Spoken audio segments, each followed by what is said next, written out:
When Mercedes introduced the A220 for 2019, we were optimistic but hesitant. The last entry-level Mercedes we tested in our fleet, the 2014 CLA 250, was a bit of a letdown. Sure, it was stylish and nice to look at, but in the real world, it was underwhelming.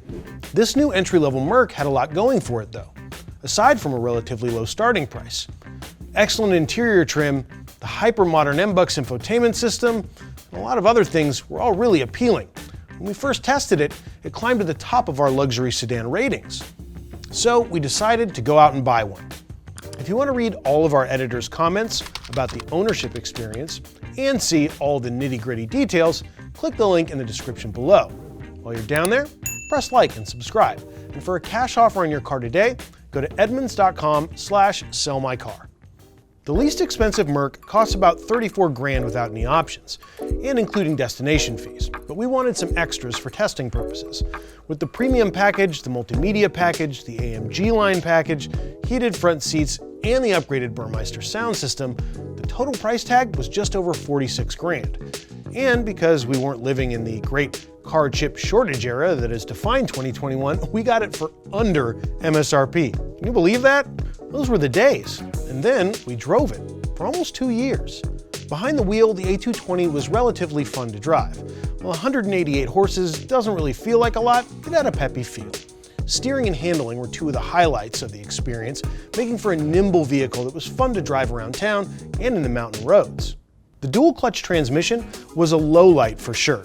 One of the most common complaints from our editors was the jerky acceleration at slow speeds. When shifting gears, the A220 would lurch forward unpredictably and not in direct reaction to whatever was going on with your right foot.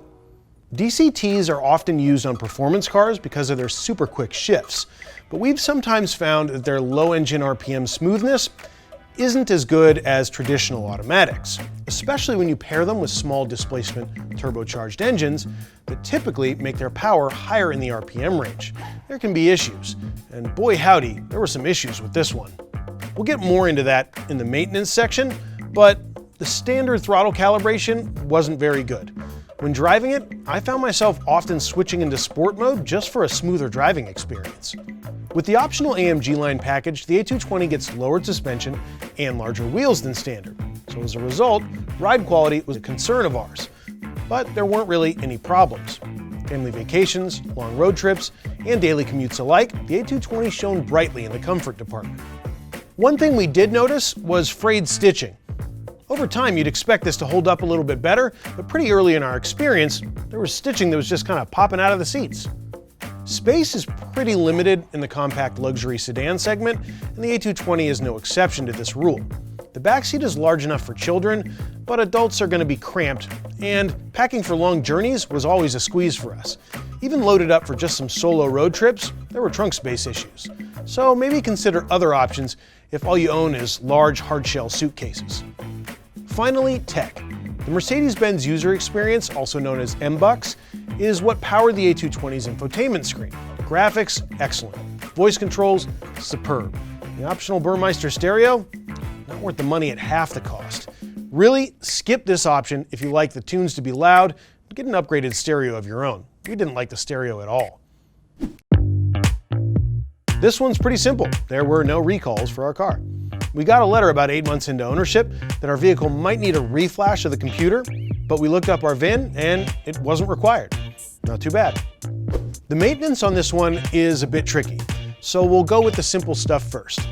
At our 10,000 mile service, the Merc needed an oil change, a tire rotation, and a visual inspection of the brakes. Since we like to see what the dealership experience is like, we took it to our local Mercedes dealer.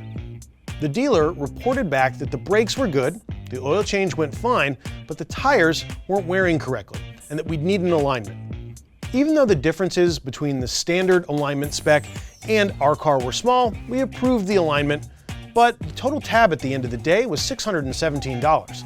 Pretty expensive for an entry-level car, even though it is a luxury vehicle. Now onto the more complicated stuff. The dual clutch automatic transmission did not hold up well over time. After 10,000 miles, it became increasingly jerky, and it was lurchy in low speeds, and the hard shifts were just not easy to deal with. Several of our editors confirmed having issues with driving the Mercedes, so we took it back to the dealer. They admitted there was a problem and it wasn't driving like it was supposed to. So they did a transmission diagnostic that revealed no computer problems, and they checked all the fluids. All good. They reset the transmission adaptations to, quote, relearn shift and wet clutch application characteristics, and told us that would fix the issues. After driving it though, things weren't noticeably better. And after a return visit to the dealer, they essentially shrugged their shoulders and blamed the DCT. Aside from the comfort issues with the transmission, there were no other reliability issues with the Merc. Ran like a top, if a top had a turbocharged 4-cylinder engine. How to do at the pump? Well, not great, but not terrible either.